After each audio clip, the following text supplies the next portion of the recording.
So my own radar start picking up items going 3,000-4,000 miles an hour in this area. But I do remember speeds in excess of 4,000 to 5,000 miles an hour. And he said it was traveling 10,000 miles plus. And they were going somewhere in the neighborhood of 11 to 14,000 miles an hour. They covered the distance from Columbus to Detroit in something like equivalent of about 20,000 miles an hour. It's not an infrequent occurrence out there. They have them quite often. There were probably 1,500 reported cases at that time. I have over 3,000 cases now.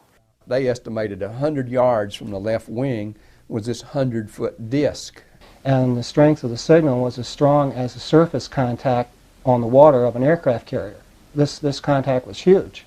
The size of these objects around 100 meters or greater. So it would go from 1 o'clock, 7 or 8 miles to 6, 7 o'clock, 7 or 8 miles inside of 4 or 5 seconds. You have to be moving pretty quickly. They could rise, just go straight up. They could do that, just seemed like instantaneous. Once they started moving, they went straight up, for a while, and then they went zap. Then it just sort of disappeared. It dematerialized. And left the atmosphere, just was gone. It just took off into space. It just left at high speed. He said, "You are never to speak of this again. As far as you're concerned, this never happened." And you never saw this, and I don't exist, and this situation never happened. I didn't want to look at it any longer than that because I felt that my life was in jeopardy. So I was beaten, literally hitting in the ribs and pushed, and I was resisting. And I know Sergeant Bustinza was doing the same thing. Measures have been taken by agencies to terminate people who appear to be inconvenient or troublesome through knowing too much. Whatever activity is going on, to the extent that it is a clandestine group, a quasi-government group, a quasi-private group, it is without any type, as far as I can tell, of high-level government oversight. And that is a great concern. A shadowy government with its own Air Force, its own Navy, its own fundraising mechanism, and the ability to pursue its own ideas of the national interest, free from all checks and balances, and free from the law itself. We have contact with aliens not originating from some foreign country, but from some other solar system. And I have been a party to that. My name is Dr. Steven Greer. I am the director of the Disclosure Project, which is a project of the Center for the Study of Extraterrestrial Intelligence. This is a project which we have been working on since 1992. And during this time, we have identified over 400 military, intelligence, and corporate witnesses to special access projects within the United States and elsewhere that deal with what the public has called UFOs, extraterrestrial intelligence, and advanced energy and propulsion systems. The purpose of this executive briefing is to put together some of this witness testimony. I want to emphasize that out of the over 400 witnesses whom we have identified, that we have interviewed to date on camera approximately 100. Of those, 120 hours of videotape have been created of testimony from these witnesses. This executive summary can only contain a very small tip of the iceberg, less than 1/2% of the possible testimony which we have. But it will give you an idea of the extent of the knowledge of these men and women who have come forward heroically to tell the world, to tell our elected representatives and our scientists the truth about a subject which has been the subject of much ridicule, fantasy, and speculation for over 50 years. We will present 3 essential areas. Number 1, what is the evidence? What is the testimony support? What is the case file support and what do the government documents support. We will also then move on to something a little more difficult to explain, and that is the mechanism for secrecy. How has something of this import been kept secret from our representatives, and how has it been kept off the national and international radar screen effectively for over 50 years? Without understanding this, the evidence itself has no foundation, because any rational person will conclude that this couldn't be true or we would know about it, that the government leaks secrets like a sieve, and that indeed, if any of this were true, many of the people in society, in high places in our government, would know about it, when in fact they do not. So the secrecy around this issue, which has been extraordinary, must also be explained, and it will be. And the third component is the why. Why has it been kept secret? What are the implications? I will remind you that a very conservative Republican two-term president and five-star general, Dwight Eisenhower, said that we should be careful of the excesses of the military-industrial complex. We now have learned, and you will hear testimony to this effect, that one of his chief concerns were that special access projects within the military and intelligence sector dealing with this subject were escaping the legal constitutional oversight of the American Congress and indeed of the American presidency. He stated this in January of 1961. In the councils of government, we must guard against the acquisition of unwarranted influence, whether sought or unsought, by the military-industrial complex. The potential for the disastrous rise of misplaced power exists and will persist. We must never let the weight of this combination endanger our liberties or democratic processes. We should take nothing for granted. Only an alert and knowledgeable citizenry can compel the proper meshing of the huge industrial and military machinery of defense with our peaceful methods and goals. Eisenhower's warning has really come full circle to this date, where we now see extraordinary funds being put into projects and being withheld from the American public, which if released could give us indeed an entirely new and sustainable civilization. These propulsion and energy systems used for peaceful purposes would enable the world to get off of its dependency of fossil fuels, oil, and the internal combustion engine, and have a truly non-polluting, sustainable civilization for thousands of years. The implications of this statement cannot be overstated. We are really talking about the ability of our civilization to move within a generation from a world which is facing environmental collapse, oil shortages, rolling blackouts in some of our states, and eventually growing world tension over a shrinking oil supply while demand skyrockets over the next 10 to 20 years. That grim scenario can easily be replaced by the declassification and peaceful application of these technologies. In addition to this, we have to consider what the risks are if we do nothing.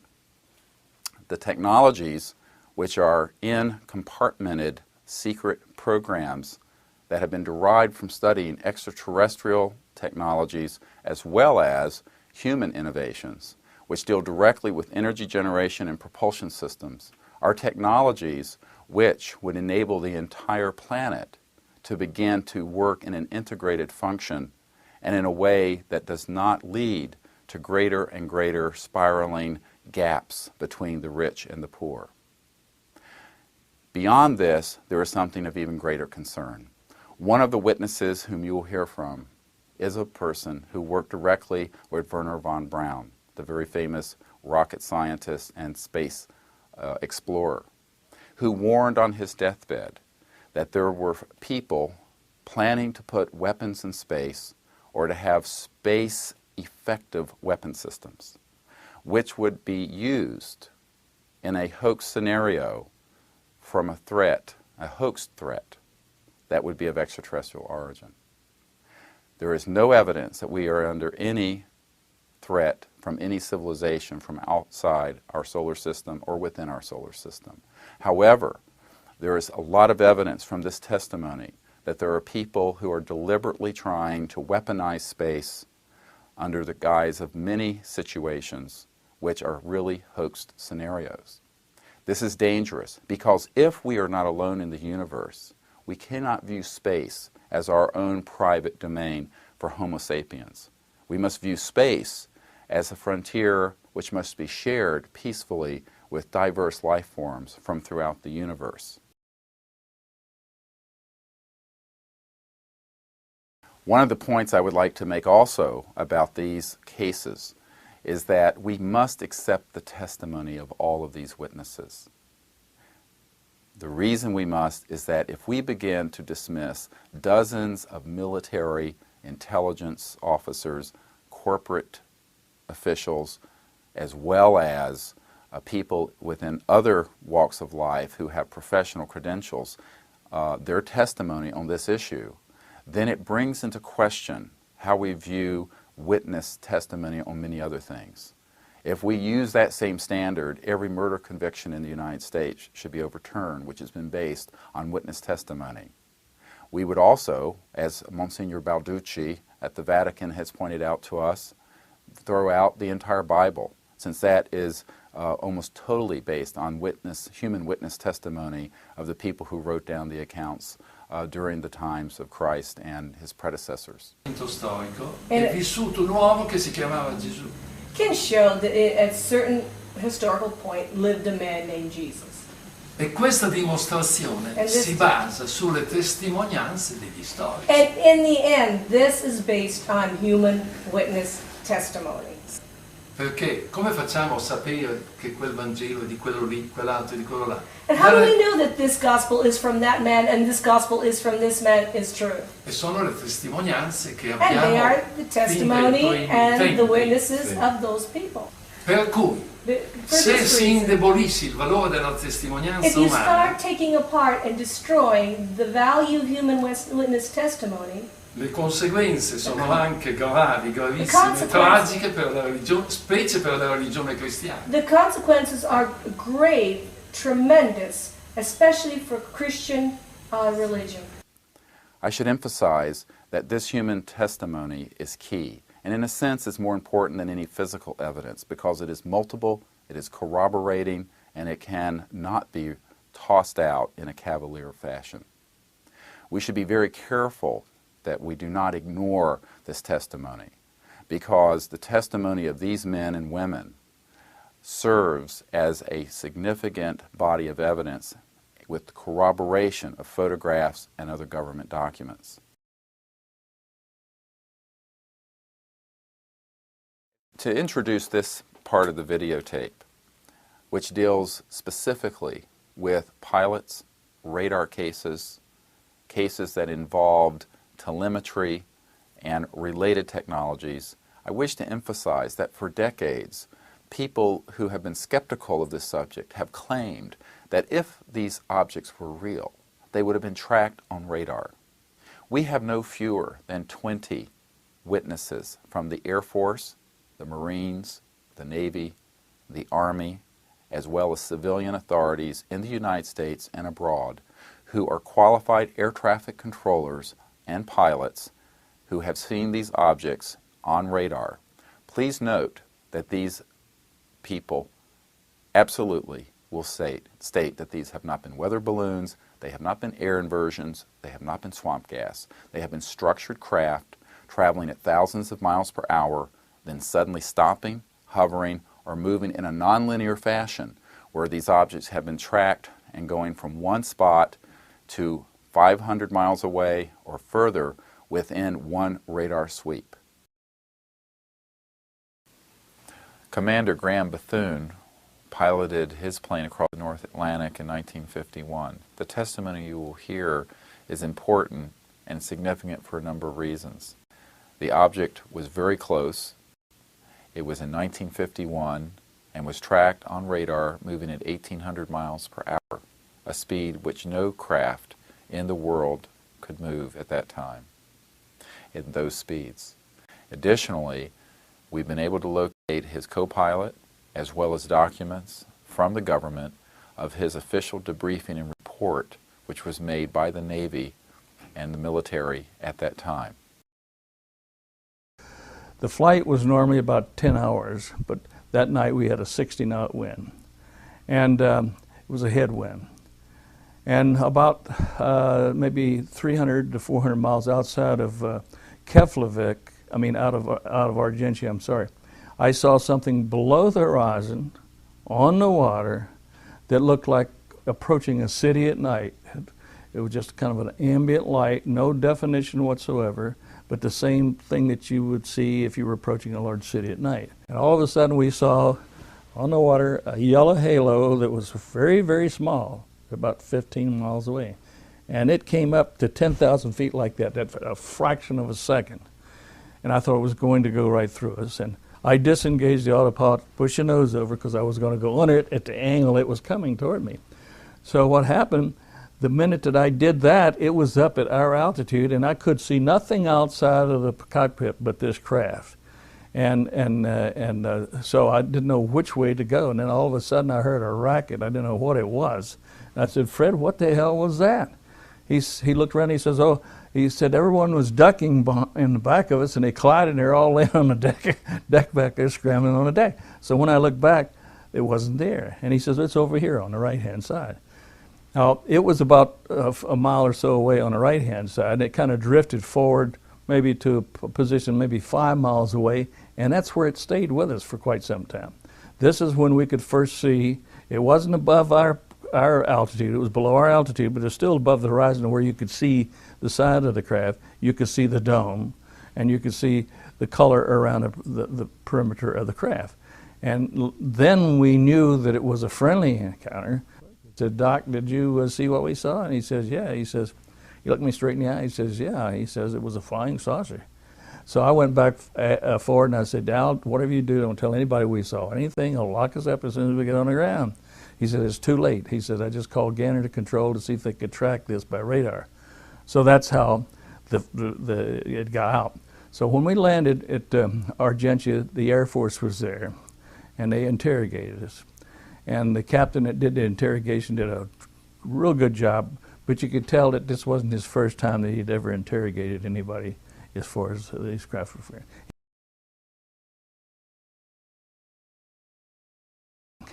When that question was asked, it was 300 feet that came into my mind. And when I got the report out of the archives in 1991, I'd never seen anybody else's report. Everyone had been anywhere from 250 to 350 feet in diameter. Now, the velocity when it left us was estimated from between 1,000 miles an hour to 2,000 miles an hour. And when I looked at the report, Al Jones estimated 1,800 miles an hour. Mine was 1,000, another one was 1,500 miles an hour, in that range. It turns out that the radar report, which I've never seen, said it was 1,800 miles an hour. So the other plane commander was sitting in the seat, took my seat, he hit it right on the nose. Now my boss, that's another thing. When he found the report in the archives in Wright-Patterson on Project Blue Book, and talking to Colonel Watson, when he came back to me, he gave me the speed of 1,800 miles. I said, "Where did you find that out?" And he said, "Well, it was a radar report that said that." The document that I found was the official document that the Air Force had put together, different sources that came to them. And it was originally filed, it was under Project Grudge, you can see in their written Project Grudge, but on the front page it says Project Twinkle. Now this is where they put a lot of ones that they had to get rid of somehow. It was Project Twinkle. So it was in Project Blue Book and Project Grudge and what other project I don't know that was in. Michael Smith was an air traffic controller with the Air Force, both in Oregon as well as subsequently in Michigan. At both of these facilities, he witnessed UFOs tracked on radar moving at extraordinary speeds, and he also confirms that NORAD, the North American Air Defense Command, was fully apprised of these events, and in fact, in one of these events in Michigan, was engaged and steered B-52s returning to a base around the UFOs, which were at low altitude and were intersecting the flight path of these B-52s. This man has a very good career, and he has documented his placement at these facilities at the time that these events occurred. It establishes the physical reality of these objects, and also, I should note, the fact that NORAD has been involved. This is of some significance since we have learned that President Clinton, ex-President Clinton, had asked Webster Hubbell, when he was third in command at Justice, to look into the UFO issue. And when Webster Hubbell and others made inquiries to NORAD, they denied any knowledge of these objects. This is serious because if these senior covert projects are lying to directed inquiries from the President of the United States, this constitutes a serious breach in our chain of command.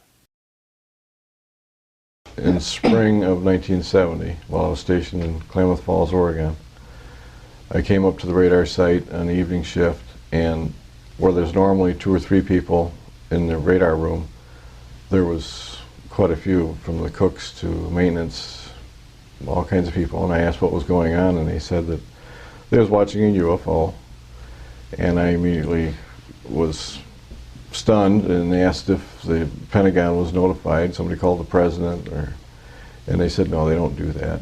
It was stationary, wasn't moving at all, and it would slowly lower itself down until it got behind a mountain, so that you lost radar contact.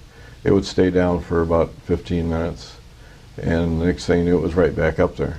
It was up, 80, 90,000 feet.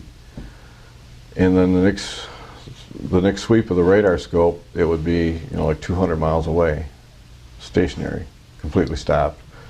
And I said, well, we should call the news media, or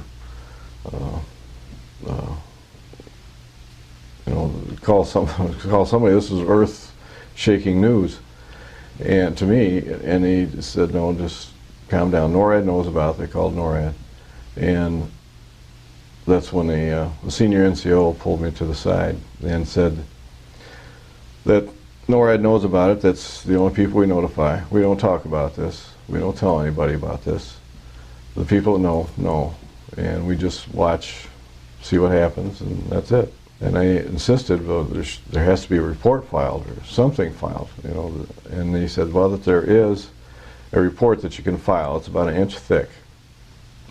And the first 2 pages is about the sighting. The rest of it is basically a psychological profile of you, your family, your bloodlines, everything. So when the Air Force goes through it, they can discredit you completely by either saying that you was on drugs, or your mother was a communist, or anything to discredit you, and you'd never get a promotion. And I'd spend the next 3.5 years up at the North Pole, living in a tent checking the weather balloons.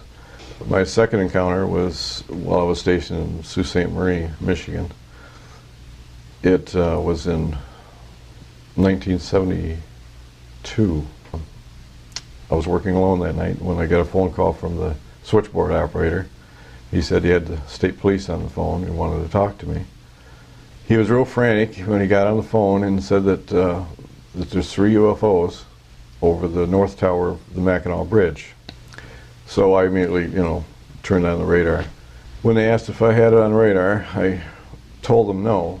It's more of a programmed response, thinking back to Klamath Falls, where you're told you don't talk about it, you don't write it down, you don't discuss it.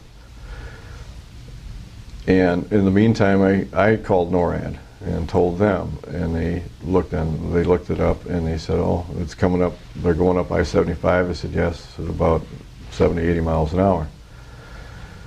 Now, about halfway between St. Nicholas and Sault Ste. Marie, there's Kinchlow Air Force Base, which is a SAC base, which they have B-52 bombers. They had 2, apparently, that were on final approach, and that crosses I-75. And so apparently they diverted those 2 bombers because they didn't want, if they have nuclear weapons or not, but they didn't want to take a chance on them meeting UFOs about the same altitude crossing the highway. So they diverted the 2 B-52s. It was a real eye-opener, how deep the secrecy goes, how deep the cover-up is. Enrique Colbic is a senior air traffic controller at Mexico City International Airport. He testifies that up to the current day, that these objects are tracked on radar at Mexico City International, moving at extraordinary speeds, and at times as many as 12 to 15 of them have been seen on radar at the same time. They are being visually seen by pilots and, in one case, photographed by civilians. He also states that one event involved 32 air traffic controllers who saw the same event. These are trained professionals in a very busy international airport. We have registered information about 12 or 15 echoes at the same time. A lot of pilots in reports when immediately to have an sighting, to have problems with his instruments of flight, precisely the electronic instruments. The pilots reports the size of these objects around 100 meters or greater. Our radar, and at the same time, like in other radars in the world, doesn't detect light. Only objects, solid objects flying. That is very important.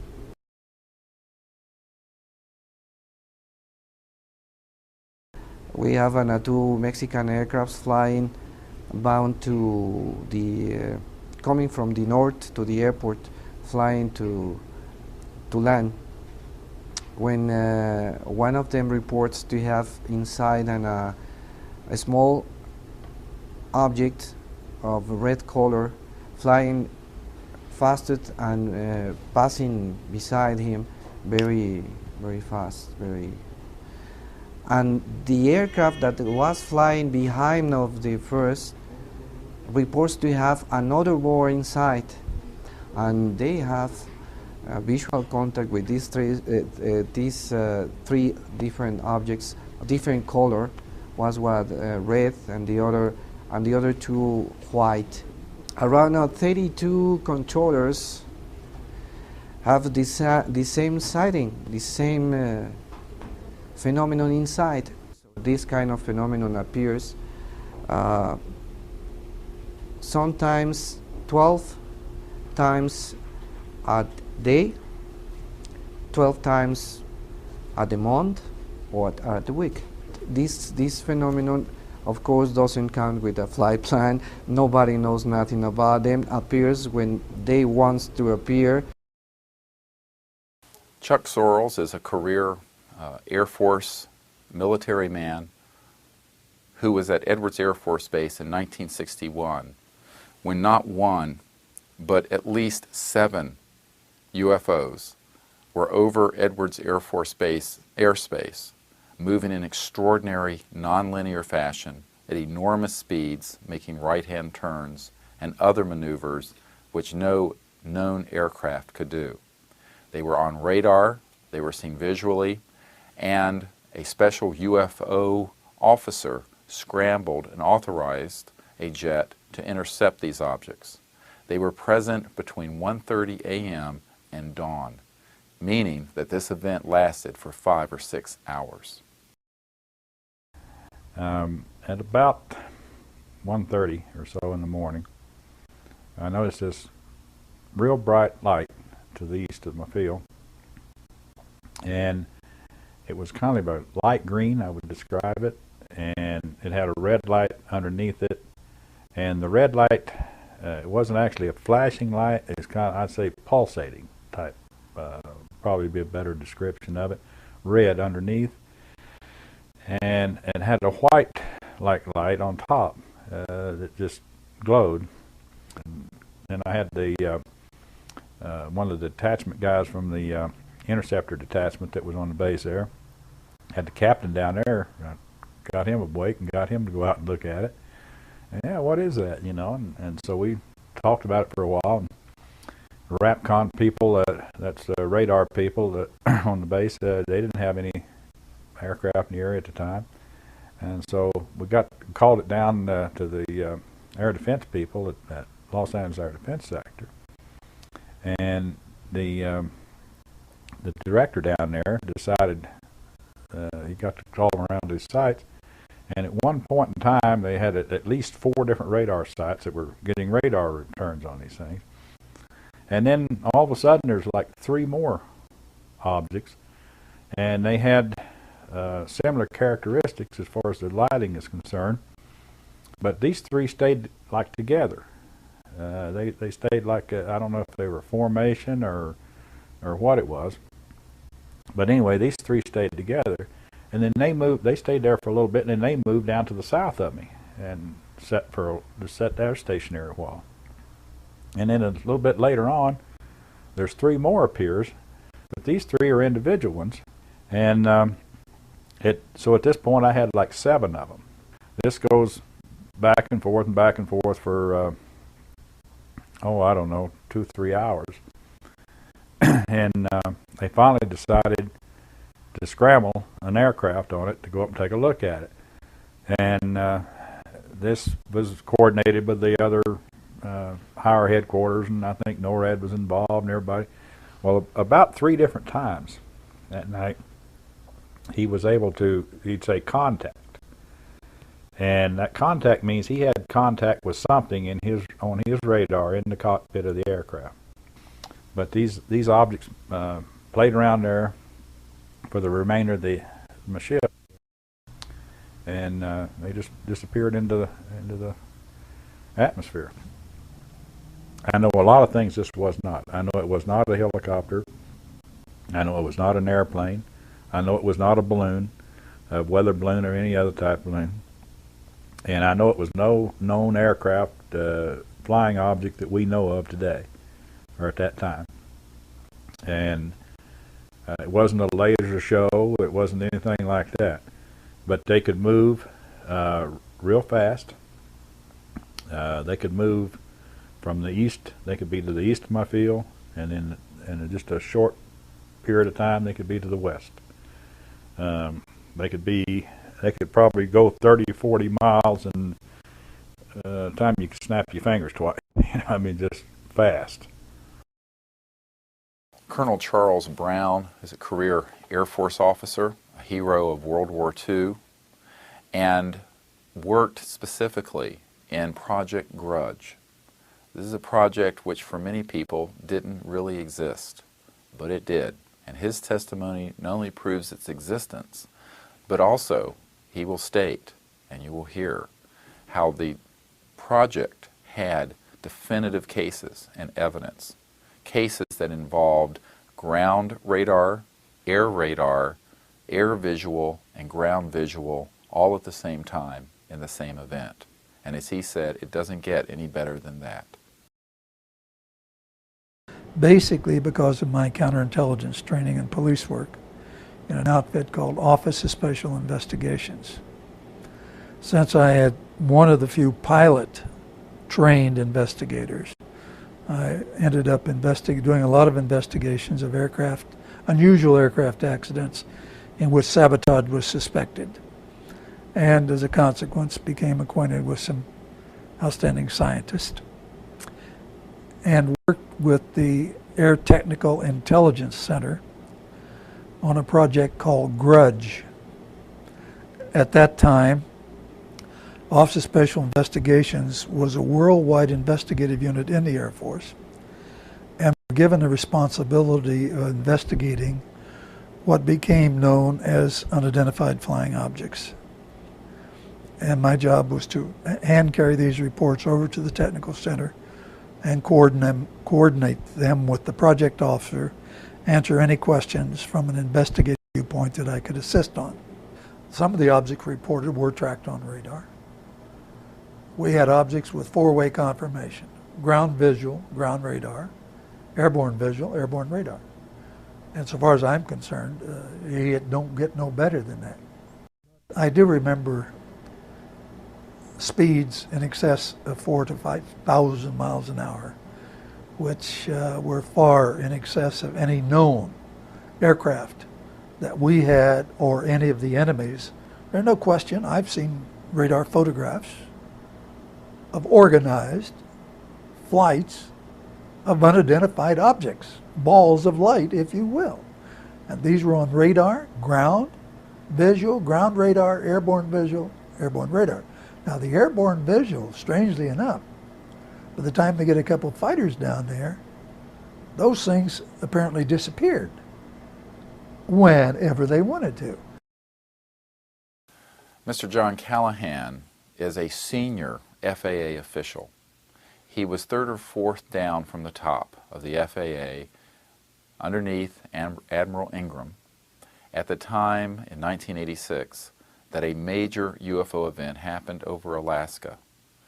He will state that these objects were indeed on radar, that they were tracked moving in extraordinary nonlinear fashion and at speeds unattainable by any conventional propulsion system, and that the CIA, at a meeting with the admiral who headed up the FAA and the science advisors for President Reagan, at the end of the briefing, took all the evidence and said, quote, "This meeting never happened, this event never happened, and we were never here."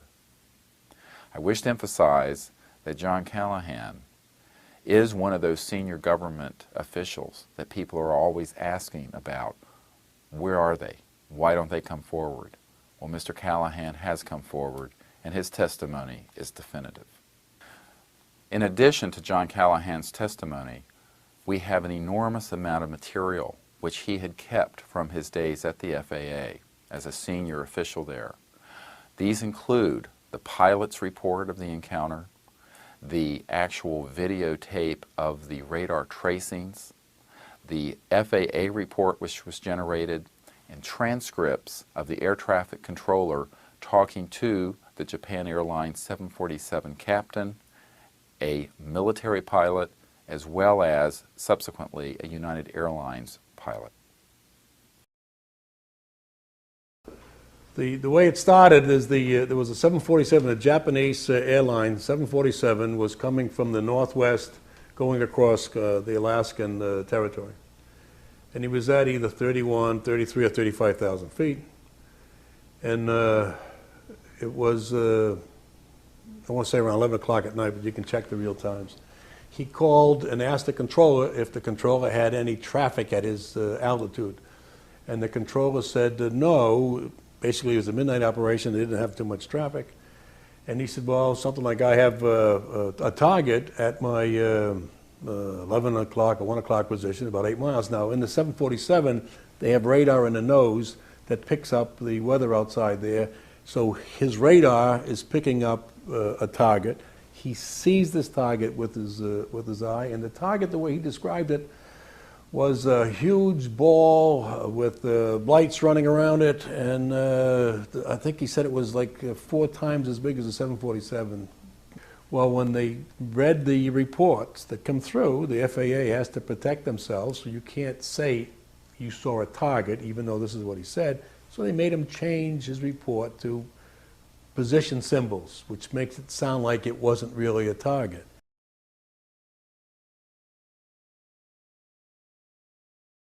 The military controller has what they call height-finding radar, and they have long-range radar and short-range radar. So if they don't catch it on one of their systems, they catch it on the other. And if you listen to the military man, at one time he said, I have it on the height radar, or my range radar, whatever he called it, which indicated that he had a target on his system. The Japanese pilot would say he's now at 11 o'clock, he's now at 1 o'clock, he's now at 3 o'clock, he was bouncing around, this guy here, and when he would say that, the military guy would cut in and say he's now at 2 o'clock or 3 o'clock, and he would confirm the position. So it would go from 1 o'clock, 7 or 8 miles, to 6, 7 o'clock, 7 or 8 miles inside of 4 or 5 seconds. You have to be moving pretty quickly.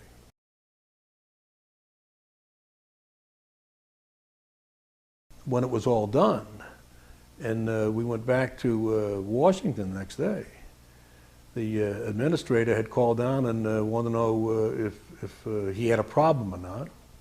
And my boss had told him, well, we took a video of it, and it looks like there might have been something there.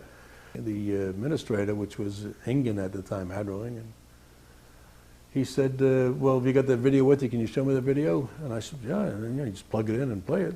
So we plugged it in for him.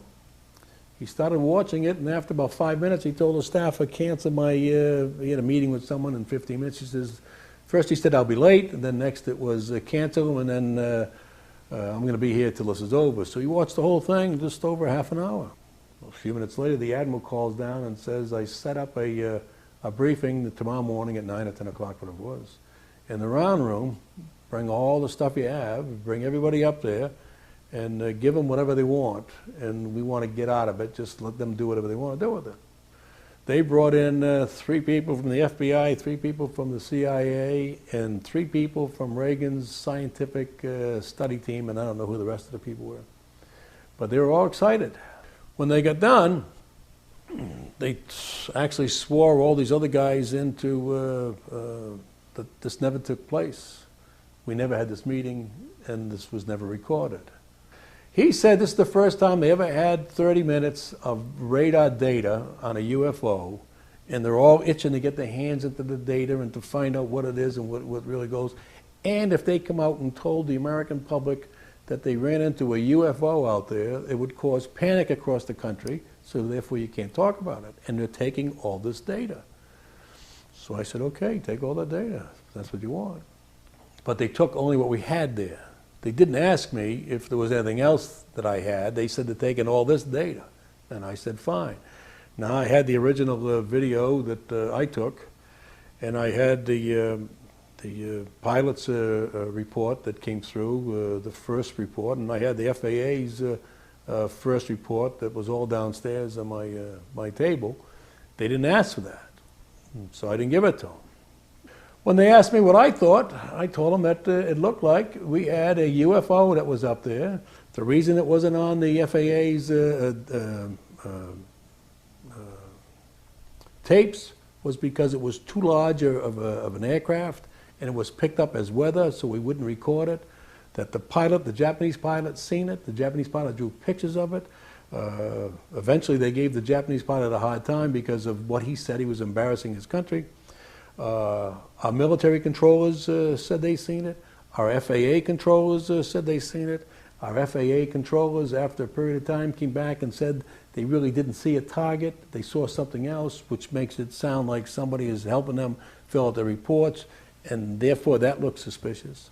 My guess is, because of the way it was, it's not part of the military's operation anymore, that it was a UFO. But who do you tell that you were involved in a UFO incident without them looking at you like you ain't wrapped too tight?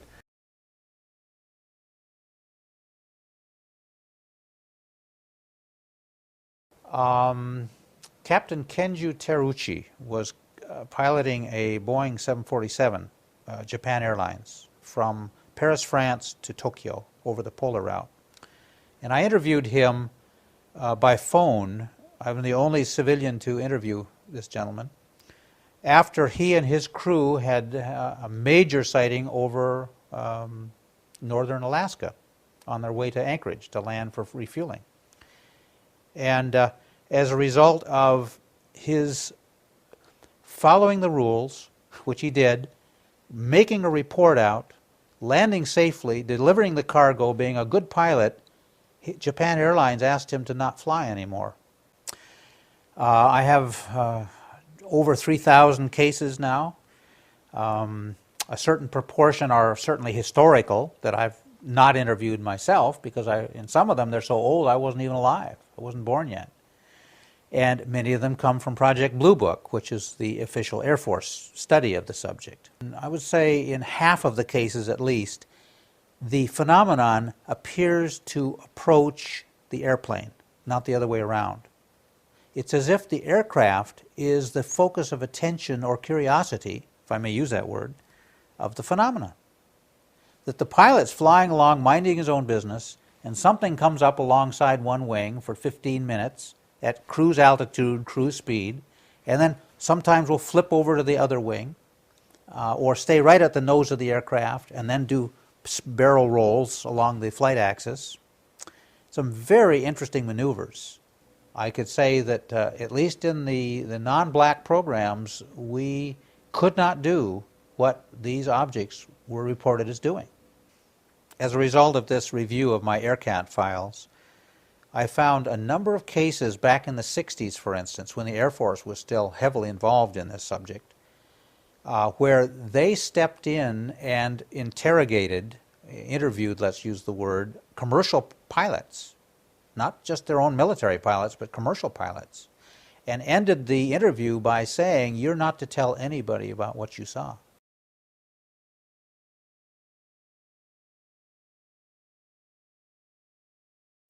And I got off duty one night at midnight and went to bed, and I was called and told to come fix the radar. There was something wrong with it. And so when I got up to CIC and I asked them what the problem was, they said, well, we're tracking an aircraft here at 3,400 miles an hour.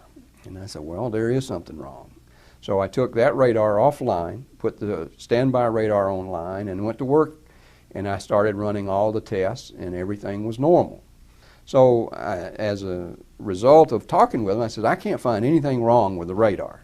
But there was clearly, they had clear plots, and they told me, this is an absolute stellar contact, because you usually get the size of the blips usually do with either the size of the contact or the shape, something, and this was a blip that was better than a ½ inch across, which indicated a really large target or something very close. So I asked the duty officer if he was going to report it, and he said no. And I said, why not? And he said, well, he says, you've just told me there's nothing wrong with the radar. You've run all the checks you can run. There's nothing wrong with the radar. We know we tracked the thing. If we report it, then Colorado Springs is going to ask us what's wrong with our equipment. And you've already said there's nothing wrong. So you and I then have a problem. We both are in trouble. We got to come up with a story. And he says, I'm not going to report it. It was one contact. That was it. So one night I was on the plot board. This was maybe 3 or 4 months later. And here comes this contact, and the second blip, you could see that this thing was moving. It was moving like 3 or 4 inches on a 360-mile scale, and so sure enough, I plotted it, and it was 3,400 miles an hour. And again, we didn't report it, but they said, there's nothing wrong. This is our friend back, and away we went. And nobody thought anything about it. It was interesting. We didn't make a big deal out of it, but we sure like to know what that was. It happened at least 3 more times that I had radar operator friends that would tell me, well, we had another one of those fast ones last night.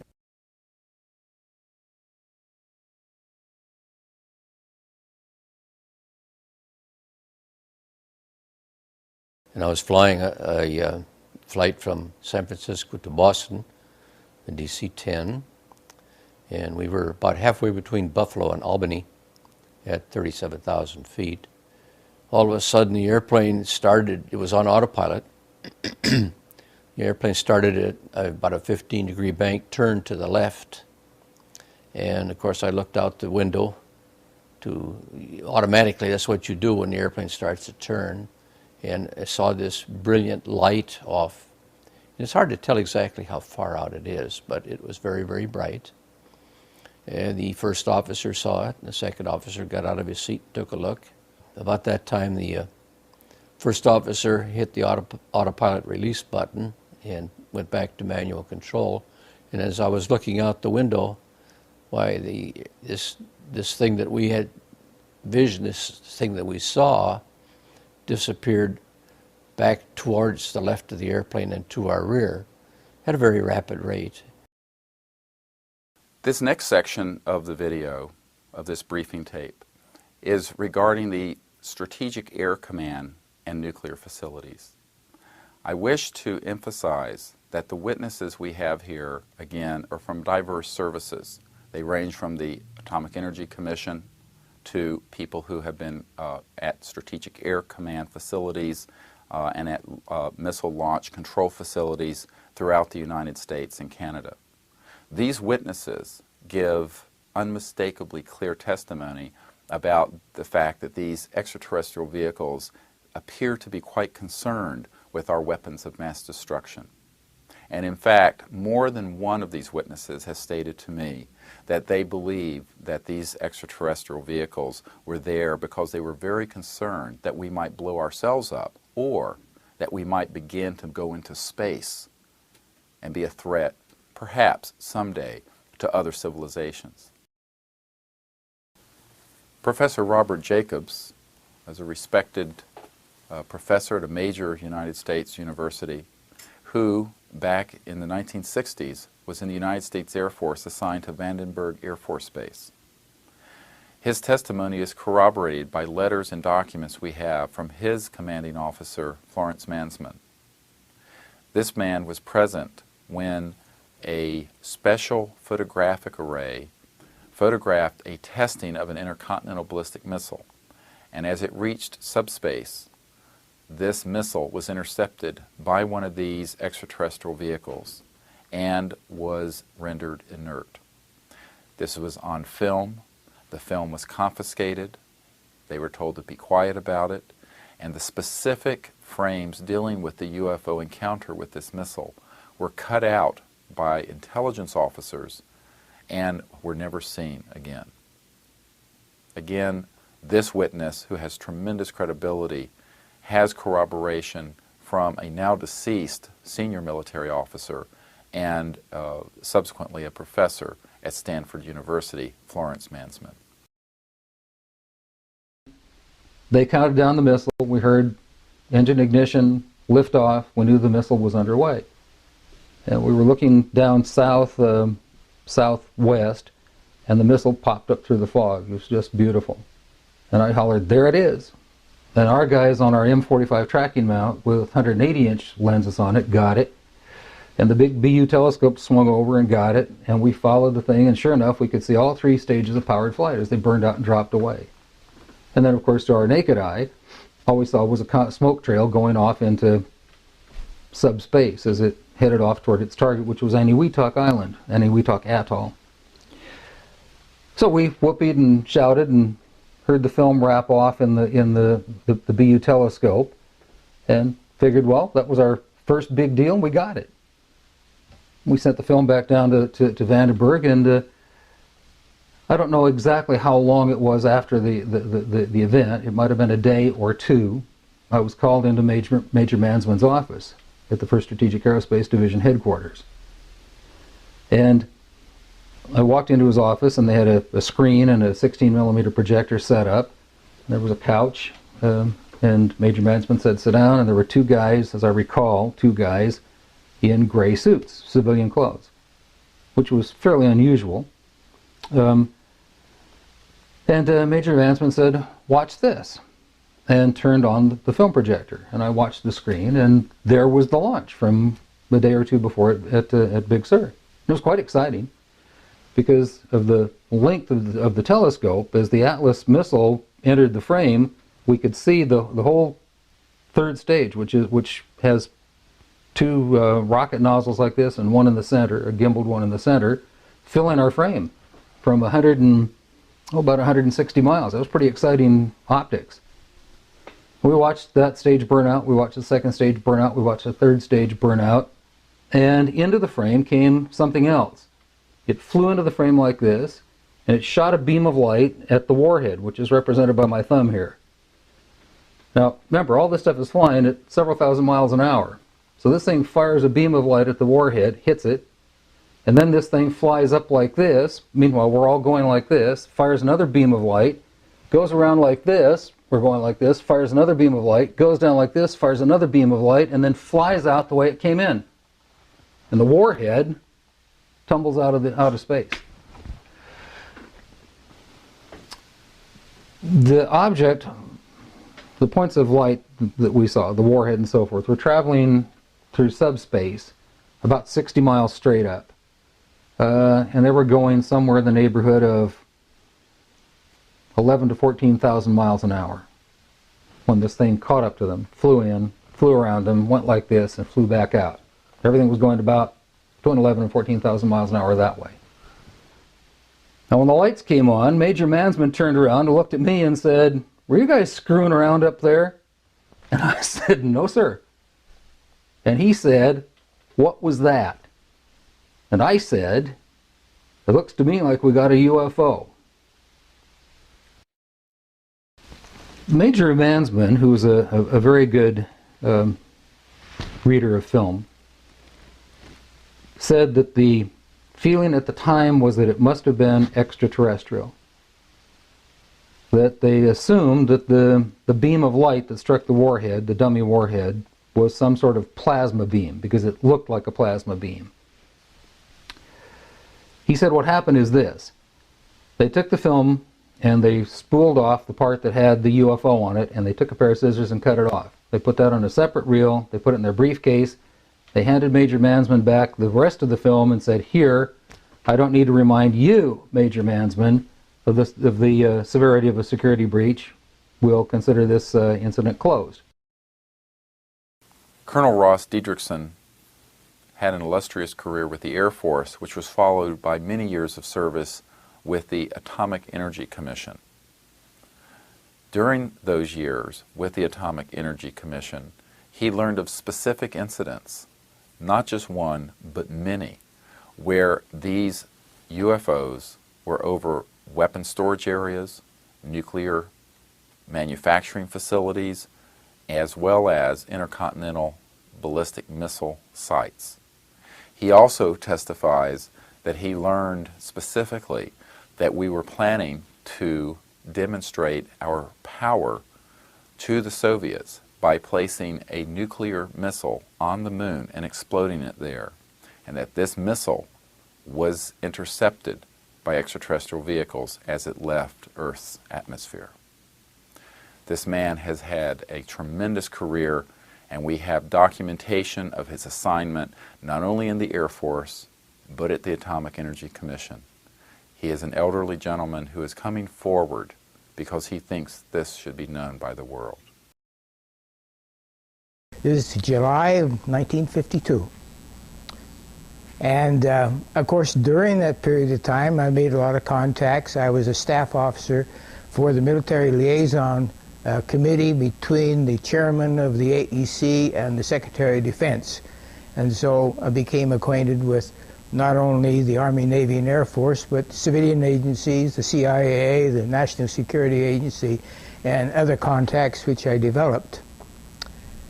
During that period of time, one of my functions was to accompany a security team which visited all of the nuclear facilities to check on the security of weapons. And we were getting reports of visits by UFOs over the storage facilities and even some of the manufacturing facilities. Later, I was assigned to the Sandia Corporation as a military liaison, and I was involved in establishing a quality assurance program for the manufacture and the quality and the maintenance of the nuclear weapons. So we had to visit all of the manufacturing facilities, such as the Rocky Flats and the Pantex facility, which assembled the nuclear and non-nuclear components of the weapons.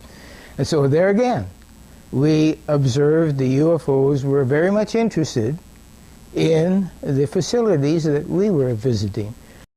Almost cases where the UFOs became identified, at least on a radar or with reports, why they would try to scramble aircraft to intercept them. It was a very aggressive, you might say, response from our own government.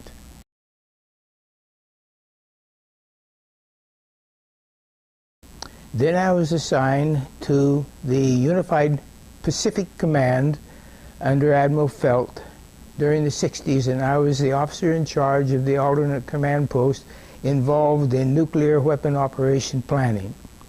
And during this period of time, I also learned of a number of incidents which happened. A couple of nuclear weapons sent into space were destroyed by the extraterrestrials. Our government sent a nuclear weapon for explosion on the moon's surface. It was tended to, as I understand it, to assess some scientific data and reaction and so forth. The idea of any explosion in space by any Earth government was not acceptable to the extraterrestrials, and that has been demonstrated over and over.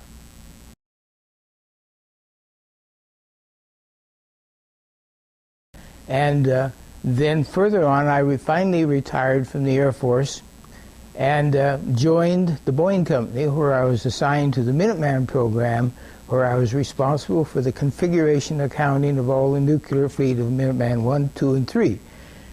And during that period of time, I also learned about incidents involving nuclear weapons. The one incident, for example, was they actually photographed the UFO following the missile as it climbed into space and shining a beam on it, which neutralized the missile. And this was recorded. It was all hushed up, and they split up the team that observed it, but of course eventually the news came out, and it was later published and confirmed it. Lieutenant Colonel Arnie Arneson was present at a Strategic Air Command facility when one of these objects on radar was seen. He also learned that the intercontinental ballistic missiles were rendered inert during this and a related encounter. His testimony is corroborated by another military official, Robert Salas, who was present also at Malmstrom Air Force Base during an extraordinary event. The testimony of these two men, as well as the supporting documentation, establishes the reality of these objects and that they did have a deep concern with our nuclear facilities. In addition, they demonstrated that if necessary, they could render these intercontinental ballistic missiles inert. I was a crypto officer for the entire Ramstein Air Base. I was a top secret control officer.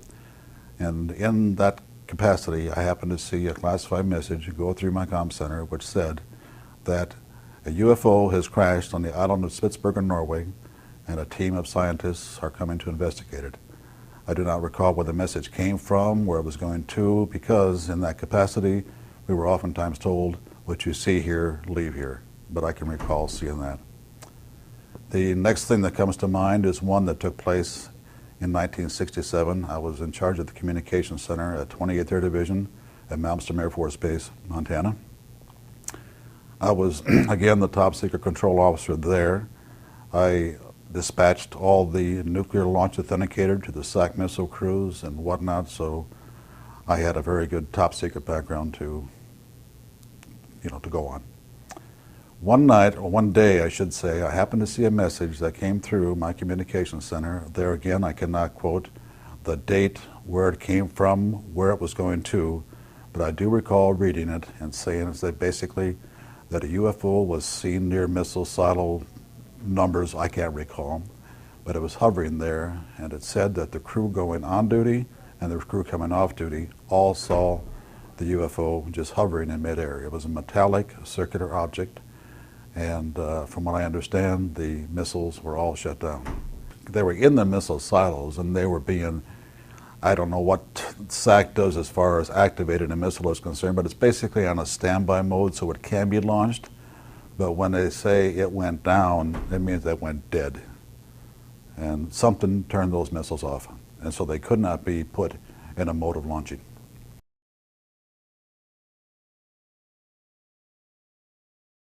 The event, the incident, I guess I call it, is happened on the morning of March 16th, 1967.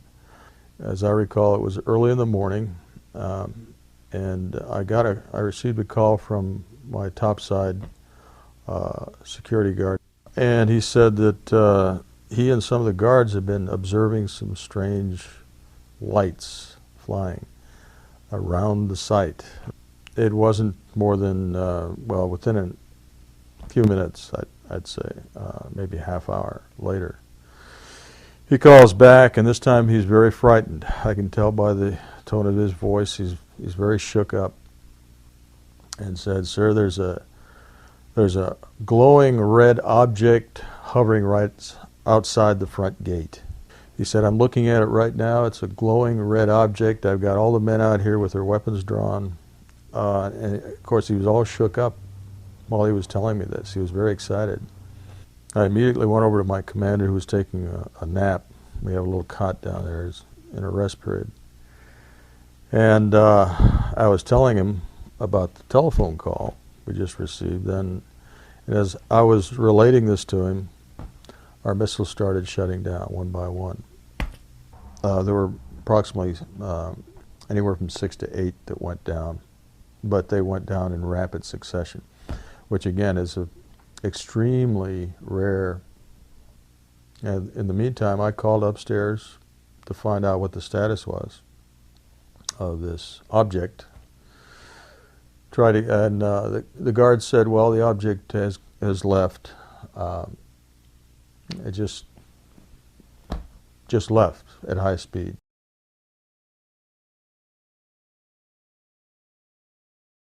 Echo Flight is another squadron about, I'd say, 50, 60 miles away from our location. But they had the same sort of thing happen. They had UFOs that were hovering, not the launch control facility, but the actual launch facilities where the missiles are actually located. They had some maintenance and security people out there at the time, and they were observed. The UFOs were observed by these people out at those sites. Now, they lost all 10 of their weapons. So that morning, we lost anywhere from, 16 to 18 ICBMs. At the same time, UFOs were in the area and were observed by airmen. This incident was of extreme concern to SAC headquarters because they couldn't explain it. Nobody could explain what happened. There is another incident that happened just within a week of this, week after, where there were radar reports and quite a few more witnesses.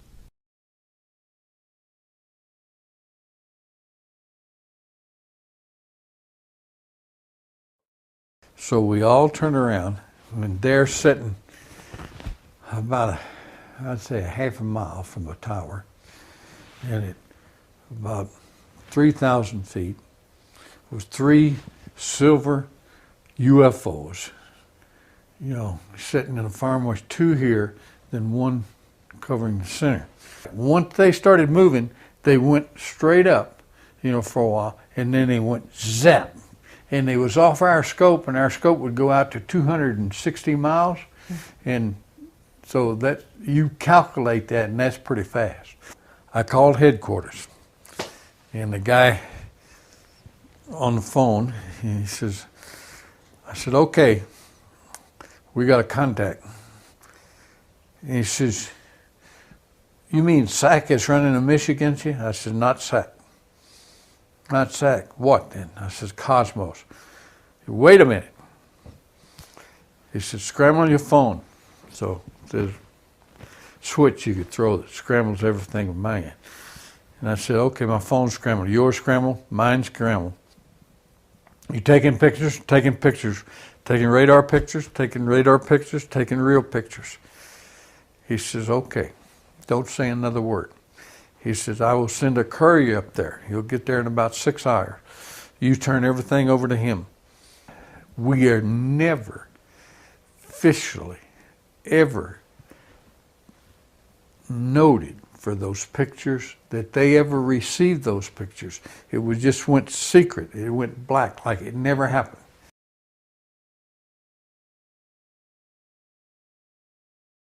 And what we saw were 3 very bright but independent lights. I mean 3 separate lights.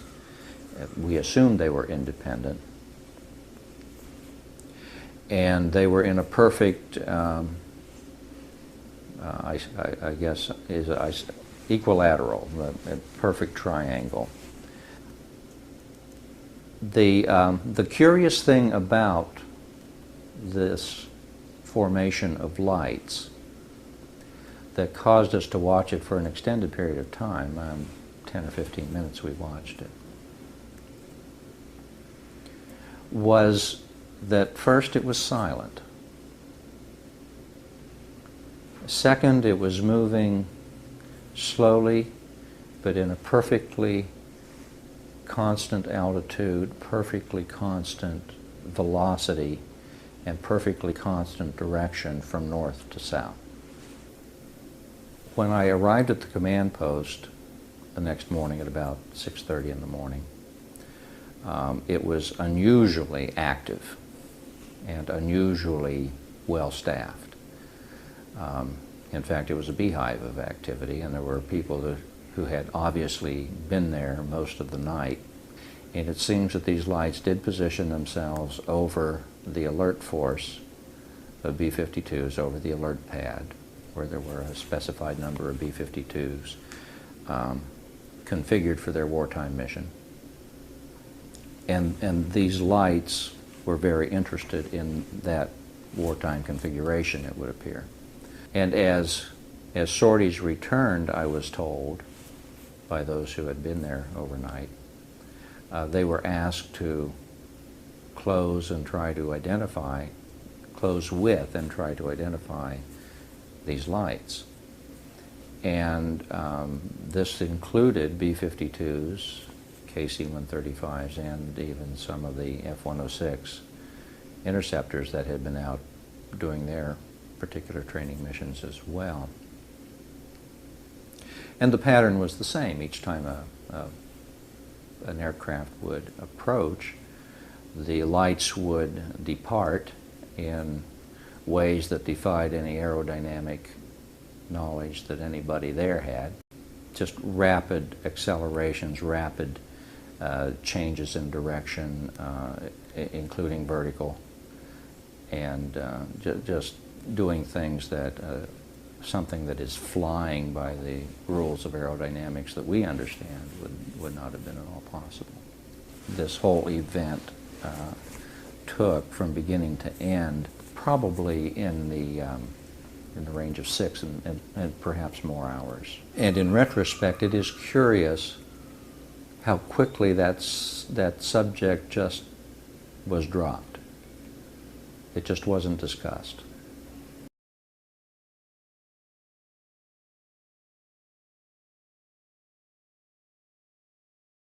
When I was a commander of a radar squadron up in Maine at Caswell Air Force Station, Maine, we were right next door to Loring Air Force Base, was where they launched the B-52s and the KC tankers and things like that.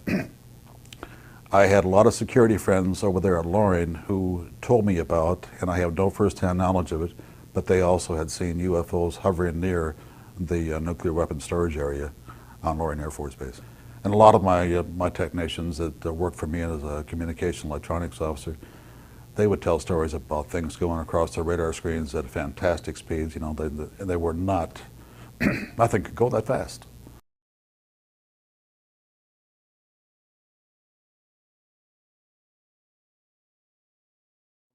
I was on mid-watch during my second med cruise, and it was about sometime between midnight and 2 o'clock.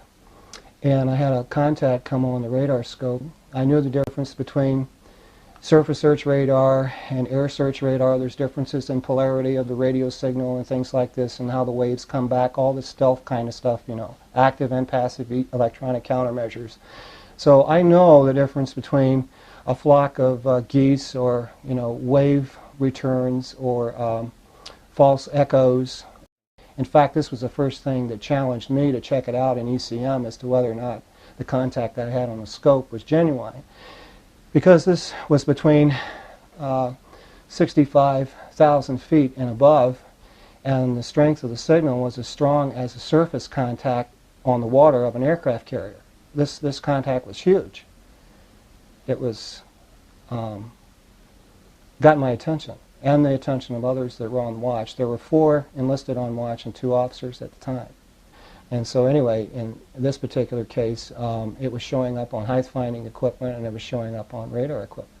And then it began to move fairly slowly at first, and then very quickly.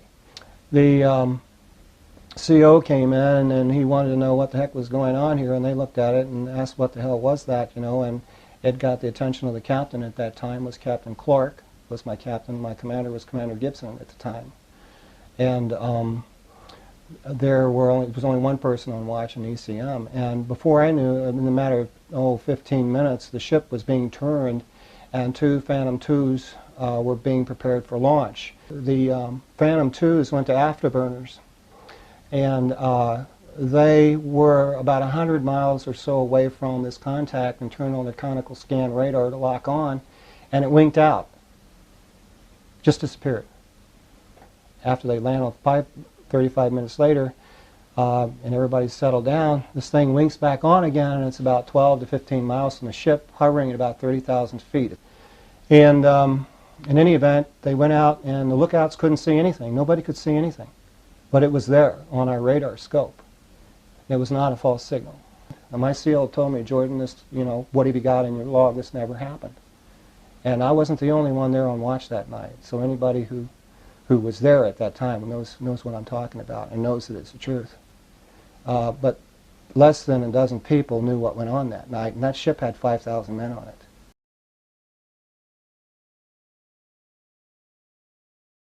There were documents that I have seen that refer to the Roosevelt having several instances of UFO flyovers, and particularly after they took on board nuclear weapons.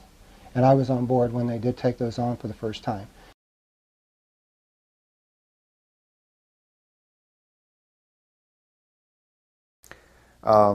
This particular night, I took a message off the teletype and filed it because it was not to us, and I turned around to check the teletypes again and saw something I had never seen before, and that was that all 8 teletypes were just typing complete garbage, totally incoherent. So I immediately called the facilities control on the intercom to inform them that my broadcasts were out, and they informed me that they were busy because all communications had just gone out, ship-wide. The propulsion system still worked. We could maintain the speed and course, we could steer, but from all the stories that I heard, anything that was electronic in nature ceased to operate. A few seconds later, we heard we had an intercom and a pneumatic tube system that went between the communications room to the signal bridge, which was located on the very top of the island structure of the carrier. And we heard a voice come on, very excited, yelling that God was here, it was the end of the world. And we looked at each other and thought, well, that's strange, what's going on there? Another few seconds went by and another voice came on, more controlled. This person said that there's something over the ship, is what he said, there's something over the ship. Well, I looked at a friend of mine, a shipmate, and he looked at me, and we decided to go have a look. We observed a large glowing sphere over the island structure of the ship, over the ship. It was hard to decide what size this thing was because there was no perspective. It was late in the evening, the sun had gone down, it was twilight, but it looked huge. I would say anywhere from 300 or 400 feet to a quarter of a mile, depending on how high it was. It glowed in a pulsating manner between a yellowish and an orangish color. I couldn't see any details other than a glowing spherical object. Unfortunately, I only got to observe this object for less than 30 seconds because by the time we got out there and started looking at it, general quarters went off on the ship, battle stations, and we had to go back to our watch station, which was our battle stations. A few days later, the commanding officer and the executive officer came on the closed-circuit television system that we had on board. It was the only way they could address the crew of 5,000. He looked at the camera, and I'll never forget this. He looked at the camera and he said, "I would like to remind the crew that certain events that take place on board a major naval combatant vessel are considered classified and should not be discussed with anyone without any to know." Some men arrived on the ship when we returned to Norfolk to interview some people in suits. Lord knows where they came from, what agency they were from. I'm convinced that there's something to it. I'm convinced that the government, somebody in the government knows a lot more than we know. Merle Shane McDowell worked for the United States Navy in 1981 and had a top secret SCI, Special Compartmented Intelligence clearance with zebra stripes. What this means is that he was one of a few people cleared to be in the command center at the Atlantic Command Facility near Norfolk, Virginia. During very critical events, including thermonuclear war.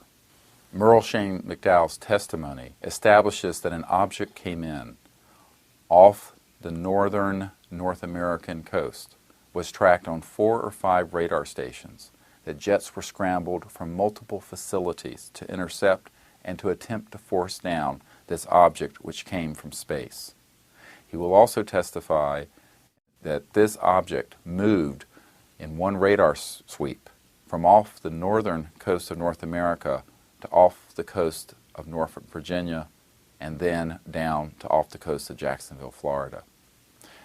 Admiral Harry Train, who was Commander-in-Chief, Atlantic Command, was present during this event, witnessed it, and was involved in scrambling jets to intercept and to attempt to force down this object.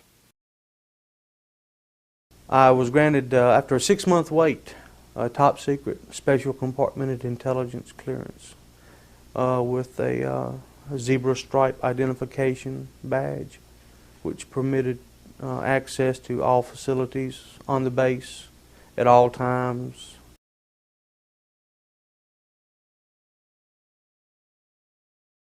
It's the highest level of alert that the Navy has or had at that time for dealing with generally dealing with global nuclear threats. When you set a condition zebra, whether it's a drill or not, people who are not authorized to be there who do not have a zebra access badge, it's a zebra stripe badge on your clearance badge, they have to leave the command facility, and we have Marines stationed outside the building there, in the building and as well as outside, that were under orders to shoot any unauthorized personnel that remained in the command center. They would announce it beforehand, this is a drill, set condition zebra.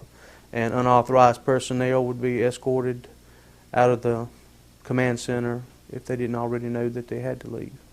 But they turned the lights down this time and they didn't say this is a drill. There's a door right here, and this guy, the Marine, comes in and wants to know what's going on. Is this a drill or so forth? They've got orders to start shooting people. And I know because I actually got the junior OOD's attention and said, hey, you guys need to tell this guy something. He's ready to start shooting people, because they haven't told him to stand down yet, and which he did. And I remember, wanting to just get the hell out of there.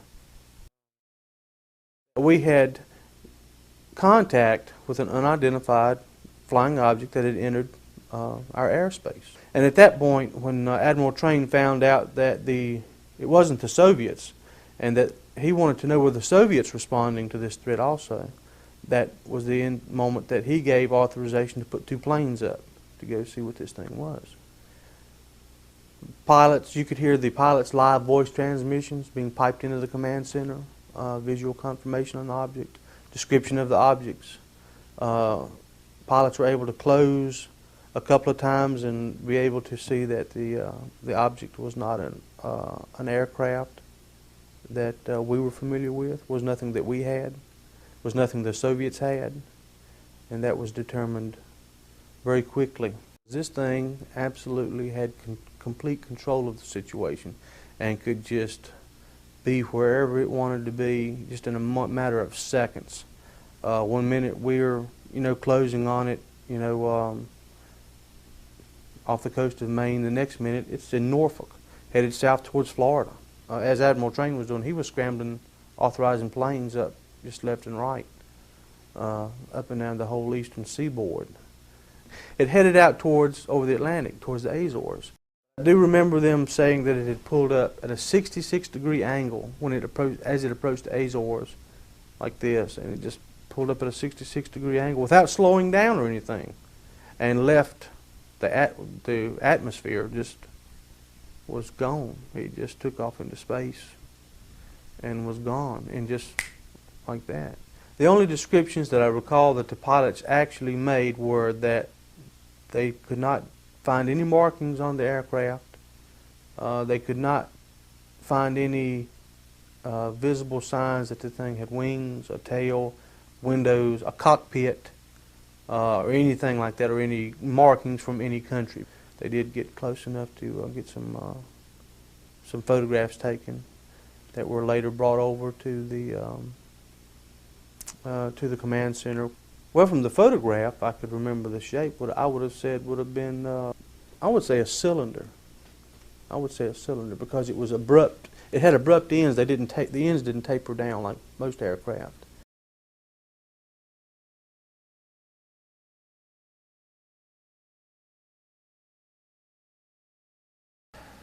When over one of the B-52s, which were armed with nuclear weapons, there appeared a bluish haze, almost in the form of a boomerang or a wing shape. And in this haze, there was a glittery light. We had no idea what this was.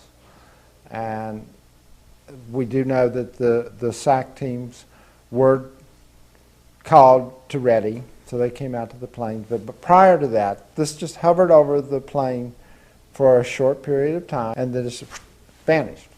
It wasn't as if you actually saw it glide away. It was like in a wisp, it was gone. This was something that actually showed up on radar, and the perimeter guard saw it, and the other people on the other post, because there's one person per B-52 bomber.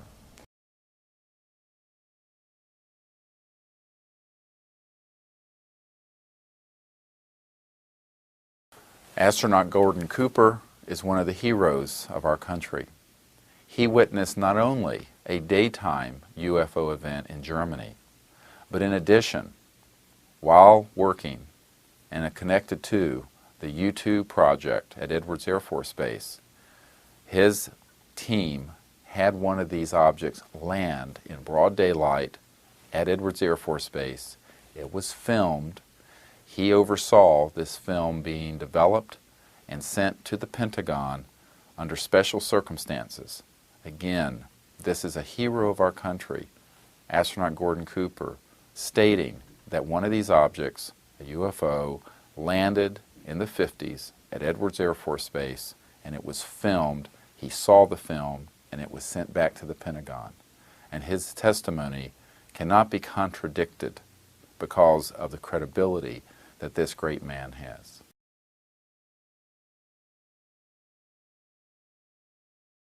We were flying in Germany, and we were flying F-86s. And they would come over and do the same maneuvers that we make, except every once in a while one of them would go zip. And you just can't do that in a fighter, a conventional fighter.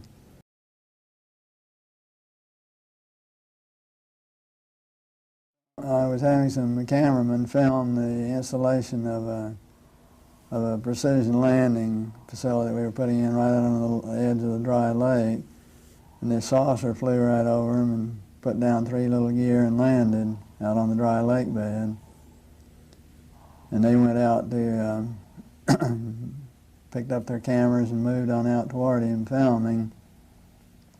And he lifted off, put the gear back in the well, and climbed out at a very high rate of speed and disappeared.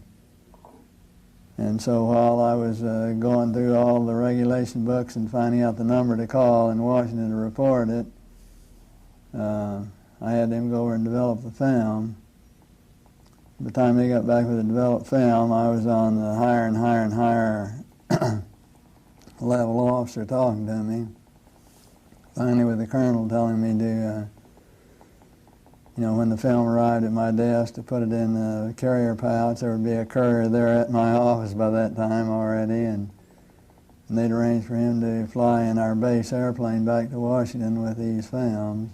I had a chance to hold it up to the window and look at it. It was certainly a good film. I think they're for real. I think eventually we'll find out that there's regular travel here on this Earth from other planets. Carl Wolf worked for the military and was at Langley Air Force Base as an Air Force technician during the 1960s. While there, and in his capacity working on some devices in a very secret area of Langley, he was shown by another technician photographs taken by the lunar orbiter prior to the lunar landing of structures on the moon that were specific, artificial, and constructed of stone and other materials. Some of them were very large, and he states are unmistakable evidence that someone had been on the moon before we landed in 1969, and that there are artificial structures on the moon. My boss came to me. I was working in a color lab at that time. I was a technician, photographic technician. I was asked to go over to this facility on Langley Air Force Base where the NSA was bringing in the information from the lunar orbiter. And so I packed up some tools. I went over. I went into the facility. A couple of officers took me into this hangar. It was a very large hangar. So they took me into this laboratory. I took a look at the equipment. There was an airman second class in there. I was an airman second class as well. He turned the equipment on and put it through its paces. It didn't do what it was supposed to do. I saw what was going on with it. And I said to him, you know, we'll have to take this thing out of the lab if we're going to work on it. We can't work on it in here in the darkroom environment. So everyone left the facility, left the darkroom, except this airman second class and myself. And we're in waiting for someone to come to remove this piece of equipment. And at the time, I didn't know what the real purpose of this darkroom and this operation in this facility was.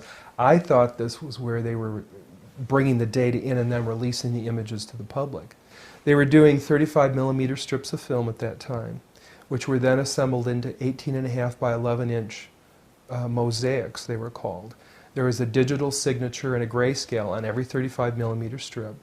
And those strips were from successive passes around the moon. So he was showing me how all this worked, and we walked over to one side of the lab and he said, by the way, we've discovered a base on the back side of the moon. And I said, whose? What do you mean, whose? He said, yes, we've discovered a base on the back side of the moon. And at that point, I became frightened, and I was a little terrified, thinking to myself that if anybody walks in the room now, I know we're in jeopardy, we're in trouble, because he shouldn't be giving me this information. And then he pulled out one of these mosaics and showed this base, which had geometric shapes. There were towers, there were spherical buildings, there were very tall towers, and things that looked somewhat like radar dishes, but they were large structures. If I compare it to what I'm seeing now, because I do have photographs that have artifacts in them that are similar to what I saw, they're massive. Some of the structures are, you know, half a mile in size.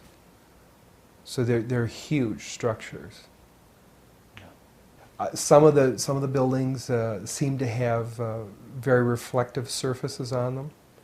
A couple of structures that I saw reminded me of cooling towers at power generating plants. They had that sort of a shape.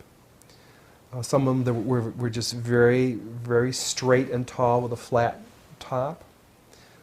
Some of them were round. Some of them looked like a Quonset hut, you know, with a domed kind of, like a greenhouse. The particular shot that I saw, there were several clustered together over a landscape, a fairly large landscape. I didn't want to look at it any longer than that because I felt that my life was in jeopardy. Do you understand what I'm saying? I would love to have looked at it longer. I would have loved to have had copies. I would love to have, you know, said more about it or discussed it more, but I knew I couldn't. And I knew that young fellow who was sharing this was really, really overstepping his bounds at that point.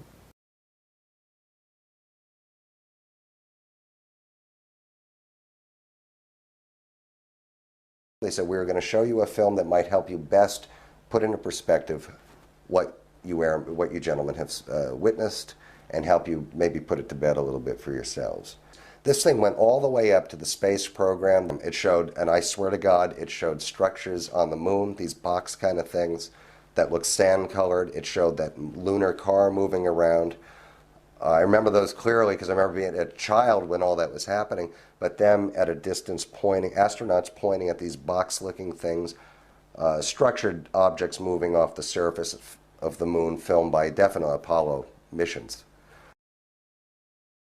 Donna Hare is a former NASA employee at Johnson Space Center, a technician, who was present at a facility where she inadvertently was shown an aerial photograph of a UFO casting a shadow upon the ground. She confirms that the man who showed her this photograph told her that it was to be airbrushed out before released from this secret facility at NASA. She also later found that there were a number of such photographs and other evidence which NASA had and which were routinely sanitized or eliminated before being shown outside of these compartmented operations. This day, that particular day, I walked into the photo lab in the restricted area, and this was between missions. One of the gentlemen I had been friends with, and I still talk to occasionally, he pointed my attention to one area of this mosaic. It was one panel of a mosaic, and I said, "This is really interesting." He explained everything, and then he, with a smile on his face, he said, "Look over there." And I looked, and in one of the photo panels, I saw a round white dot. And at the time, it was very crisp, very sharp lines on it. And I said to him, what is that? Is that a dot on the emulsion? And then he's grinning and he says, dots on the emulsion don't leave round shadows on the ground. And there was a round shadow at the right angle, at the correct angle, the sun shining on the trees. I saw pine trees. I didn't see a coastline. I don't know where this was. But I looked at him and I was pretty startled because I'd worked out there several years and never seen anything like this, never heard of anything like this. And I said, "Is this a UFO?" And he's smiling at me and he says, "I can't tell you that. I can't tell you that." What I knew he meant was it was, but he couldn't tell me. So I said, "What are you going to do with this information?" And he said, "Well, we always have to airbrush them out before we sell them to the public." And I was just amazed that they had a protocol in place for getting rid of UFO pictures. I asked guards, security guards. I ran into another security guard that was forced to burn a lot of UFO pictures. And he told me, he came into my office one day. This was when I worked at another job. He came into my office and he was very frightened. And he said, "Donna, I heard you were interested in this subject." He said, "I used to work out there. And one day, some soldiers came in the fatigues and had me burn pictures." And he said that he was burning them, and he was forced not to look at them. But he was tempted. He looked at one of them, and it was a UFO on the ground. Shortly thereafter, he was hit in the head with a gun butt, and he still had a scar on his forehead from that, being knocked out, because he looked at the picture.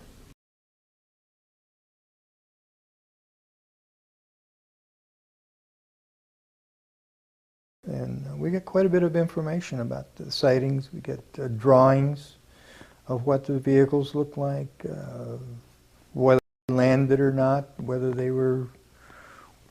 they saw any people with them, extraterrestrials, things like that. And we would get pictures in of the supposedly AVM or satellite areas that picked up on the Soviets, what they were building sites. And once in a while, an anomaly would show up on the picture that didn't belong there. A round object, a triangular object. They were not markings put on the photograph that indicate some place or anything like that. These were above ground. They were not part of the picture itself. Yes, there have been ET visitation. There have been crashed craft. There have been material and bodies recovered. And there is some group of people somewhere that may or may not be associated with government at this point, but certainly were at one time, that have this knowledge and have been attempting to conceal this knowledge or not permit it to be widely disseminated. The question of has it been kept secret or how could it be kept secret? It hasn't been kept secret. It's been there all along, but it has been the subject of disinformation in order to deflect attention and to create confusion so that the truth doesn't come out. Disinformation is simply another method of stonewalling, and that's been used consistently for the last 50 years or so.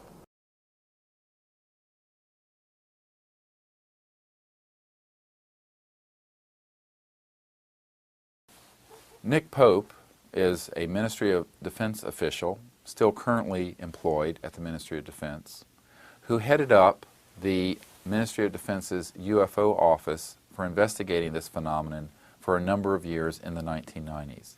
I met Mr. Pope when he was still working in that capacity back in 1993. In his testimony, you will learn of incontrovertible evidence of events of massive objects moving at extraordinary speeds on radar, which are not manufactured on this earth. He will also confirm the Bentwaters case and other extraordinary cases within the United Kingdom and the existence of extensive government files related thereto. I received somewhere between 200 and 300 UFO reports each year, and my job was to evaluate these to come to a decision about whether there was evidence of any threat to the defence of the United Kingdom. We were left with a hard core of sightings which defied any conventional explanation whatsoever, and these were a bunch of interesting cases involving sightings by military personnel, near misses between UFOs and aircraft, instances where UFOs were tracked on radar, and cases where UFOs were captured on film and video.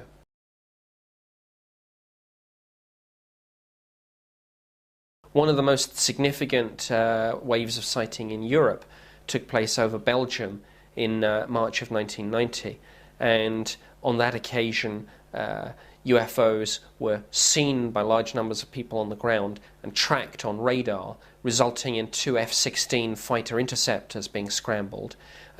These aircraft then picked up the UFO themselves on their airborne radar, and an intriguing game of cat and mouse played itself out in the skies of Belgium over the next hour or so.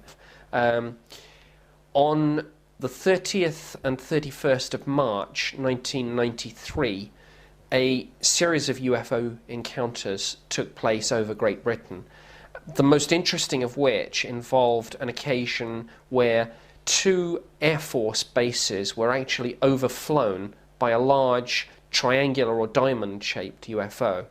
Now, the 2 establishments involved in this are RAF Cosford and RAF Shawbury. One important fact about the British wave of sightings in March 1993 was that it happened 3 years to the very night after the wave of sightings that rocked the establishment in Belgium and led to the scrambling of F-16s.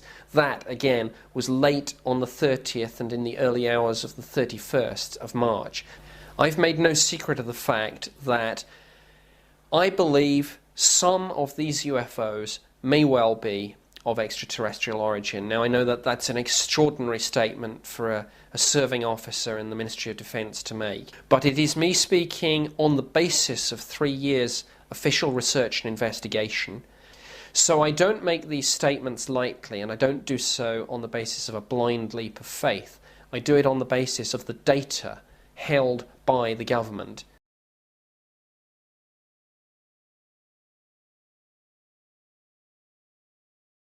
Now, during this next section of the videotape, you will hear from people who have been involved in events where objects of extraterrestrial origin have landed or have crashed or been forced down and which have been retrieved. This is, of course, explosive testimony. It establishes the reality of the phenomenon and also of the fact that we have been studying this phenomenon for years. Many people will think that this is limited to the so-called Roswell event of the 1940s.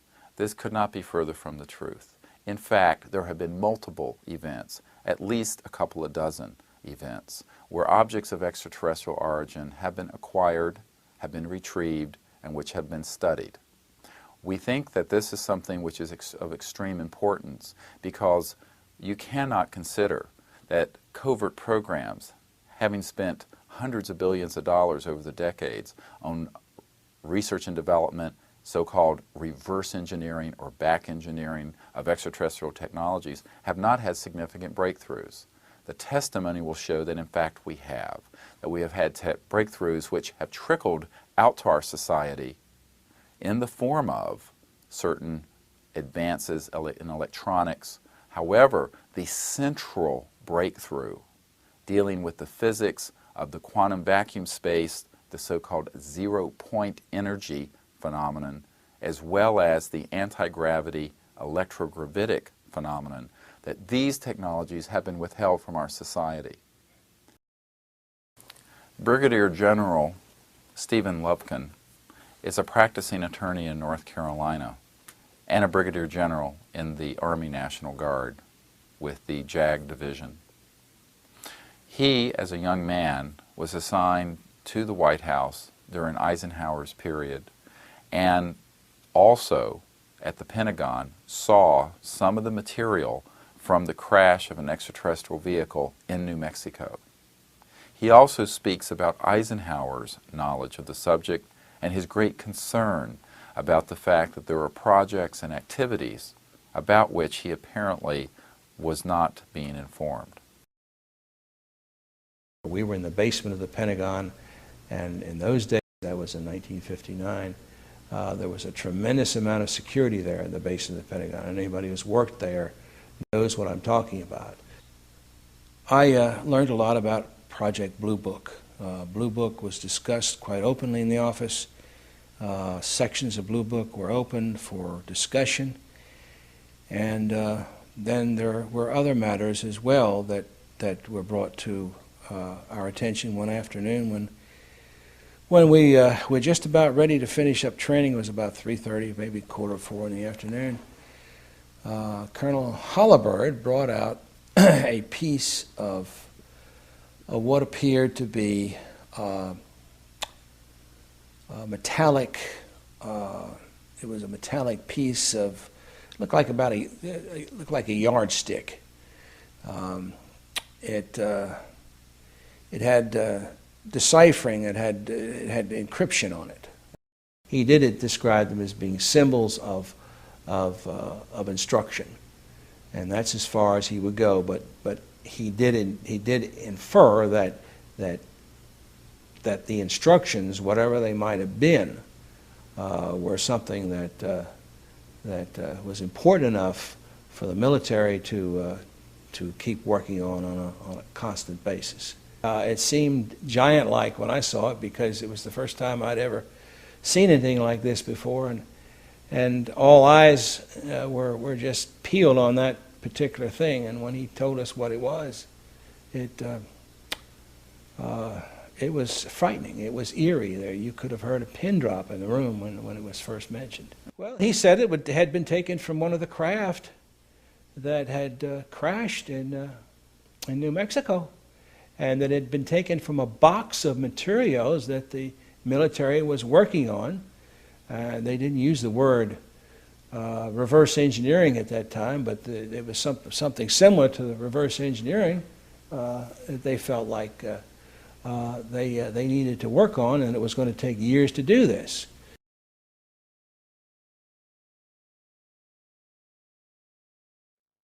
Extraterrestrial bodies, yes. There were either 3 or 5, and they didn't even know at that point, because some of the information that they had gotten apparently was incomplete. But 3 or 5 stands out in my mind as the number that were taken. One was alive, partially alive at the time that this happened, and I do not know what may have happened to him after that.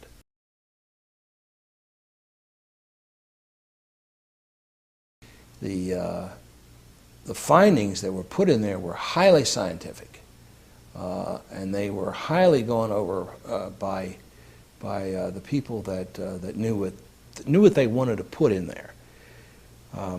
This information was information that would never get out to to anyone else, but it was designed for the use of particular military personnel. There were probably 1,500 reported cases at that time. I would say there probably were between 200 and 300 cases of lock-on. And that's why those cases were in there, because they were authentic. You saw an awful lot. You saw a lot of pictures. Most of the pictures we have seen duplicates of today.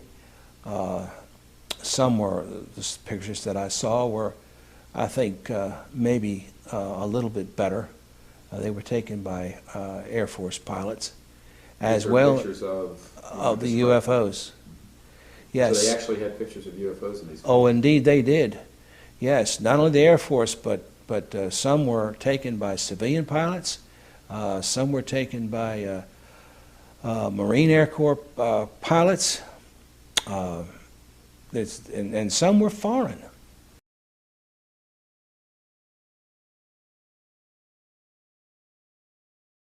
The whole process of dealing with the UFO phenomenon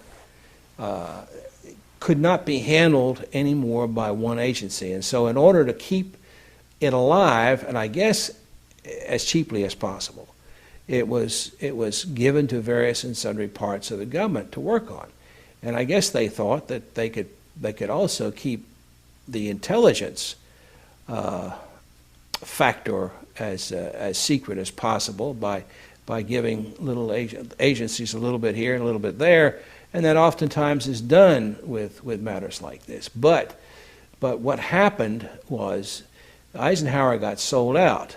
I think that he realized that all of a sudden this matter is going into the control of corporations. He realized that he was losing control. He realized that the phenomenon of whatever it was that we were faced with was not going to be in the best hands, and those were as far as I can remember, that was the expression that was used. It's not going to be in the best hands. Harlan Bentley was with the United States Army in Maryland when one of these objects came in and crashed very near the facility where he was working one evening in the 1950s. In addition, on subsequent nights, these objects were tracked on radar and were tracked moving in extraordinary ways. Later, while working in a sensitive intelligence capacity, he was at a facility in California, which he prefers not to name, monitoring the transmissions from one of our Apollo moon missions.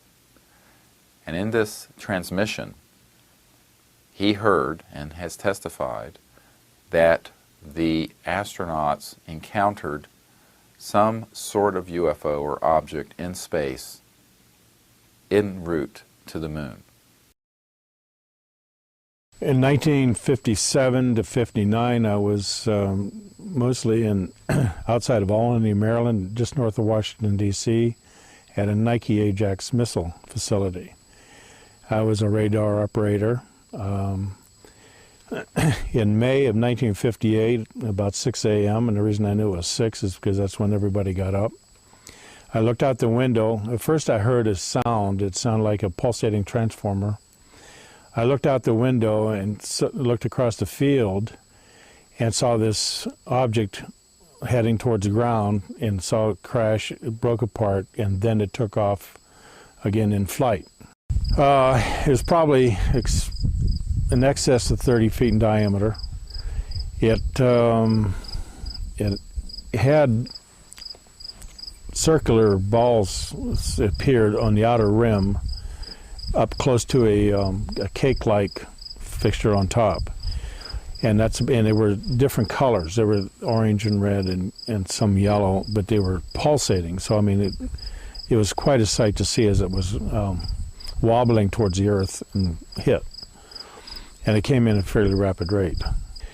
The other issue there was that when the craft took off again after it crashed, it went through a grove of trees, which it actually sheared 3, 4, 5-inch limbs in just one fell swoop, like a knife or a machete. The largest piece that I saw, which was actually glowing white hot, was probably the size of a washing machine. Shortly thereafter, the Air Force personnel had arrived going across this field and started picking up these pieces. Now, they used long poles, very long poles, to pick up the biggest piece, and they proceeded to put it on a truck that was lead-lined truck and pushed it in with another long pole and got it inside the truck itself. Then the other personnel picked up the other pieces that were laying about.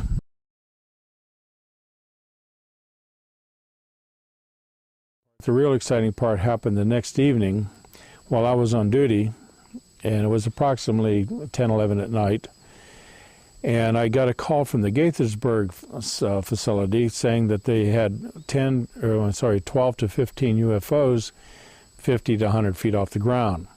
So I asked the guy who was on the radio with me, I said, what do they sound like? He took his head mic off, put it out the van window, and again the pulsating sound, except there were more of them.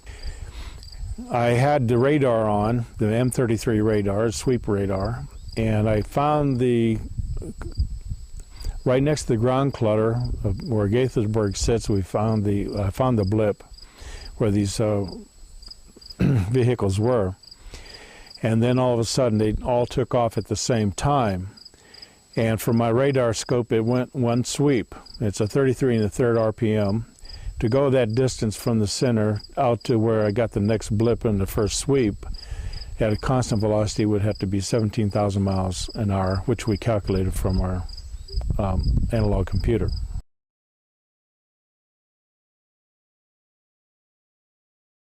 I was at a facility in California, that's all I can say, and I was doing particular classified work set aside from what was actually happening there. It was a completely different scenario.